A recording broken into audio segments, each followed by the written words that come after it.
നമസ്കാരം, രുചിയുടെ ലോകത്തിലേക്ക് എല്ലാവർക്കും ഒരിക്കൽ കൂടെ സ്വാഗതം. അപ്പോൾ ഇന്ന് നമ്മൾ വന്നിരിക്കുന്നത് ഒരു സ്നാക്കുമായിട്ടാണ്, ഒരു ഈവനിങ് സ്നാക്ക്. വേണമെങ്കിൽ ബിസ്ക്കറ്റ് എന്നൊക്കെ പറയാൻ പറ്റും. നമ്മൾ റവ വെച്ചിട്ടാണ് ഇത് ഉണ്ടാക്കുന്നത്.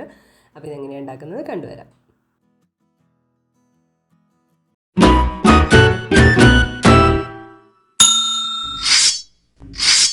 അപ്പോൾ ഇത് ഉണ്ടാക്കാൻ തുടങ്ങാം. ഒരു ബൗൾ എടുത്തു വെച്ചു. അതിലേക്ക് 1 കപ്പ് റവ ഇട്ട് കൊടുക്കുകയാണ്. വറുത്തതായാലും വറുത്തതല്ലെങ്കിലും കുഴപ്പമില്ല.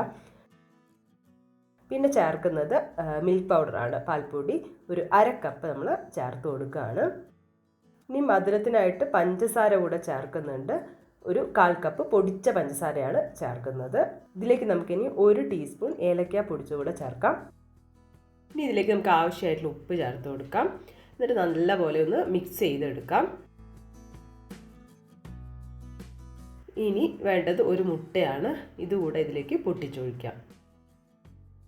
ഇനി ഇത് നല്ലപോലെ കുഴച്ചെടുക്കാം.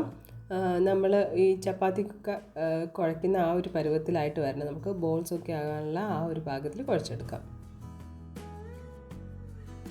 ഇത് നല്ലപോലെ കുഴച്ചെടുത്തിട്ടുണ്ട്. ഇനി നമ്മളിത് ഷേപ്പ് ചെയ്തെടുക്കാൻ പോവുകയാണ്. അപ്പം വേണമെങ്കിൽ ആവശ്യമാണെങ്കിൽ കയ്യിൽ കുറച്ച് വെള്ളം ആക്കാം.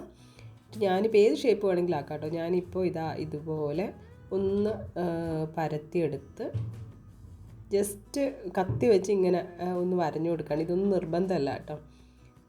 അപ്പം അങ്ങനെ ചെയ്യുന്നു. ഇനി ഇത് ഫ്രൈ ചെയ്യാൻ പോവുകയാണ്. അപ്പോൾ ഒരു ചീനച്ചട്ടി വെച്ച് അതിൽ ഡീപ് ഫ്രൈ ആണ്. അപ്പോൾ അത്രയും എണ്ണ ഒഴിക്കുക. ചൂടായി വരുന്ന സമയത്ത് നമുക്ക് നല്ലപോലെ ചൂടായിക്കോട്ടെ. എന്നിട്ടാണ് ഇതിട്ട് കൊടുക്കേണ്ടത്.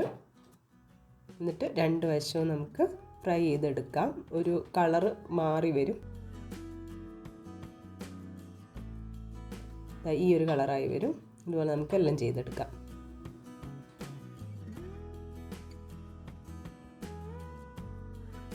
അപ്പോൾ ഇതാ റവ ബിസ്ക്കറ്റ് എല്ലാം നമ്മൾ വറുത്ത് വെച്ചിട്ടുണ്ട്. ഈസി ആയിട്ട് നമുക്ക് ചെയ്യാൻ പറ്റുന്നതാണ്. നല്ലൊരു ഈവനിങ് സ്നാക്കാണ്. കുട്ടികൾക്കൊക്കെ ബിസ്ക്കറ്റ് എന്ന് പറഞ്ഞിട്ട് കൊടുക്കാൻ പറ്റുന്നതാണ്. അപ്പോൾ എല്ലാം ട്രൈ ചെയ്ത് നോക്കാം കേട്ടോ. ട്രൈ ചെയ്ത് നോക്കി നിങ്ങളുടെ ഫീഡ്ബാക്കൊക്കെ കമൻസ് ആയിട്ട് അറിയിക്കുക. പുതിയൊരു വീഡിയോ കാണുന്നവരെ ബൈ.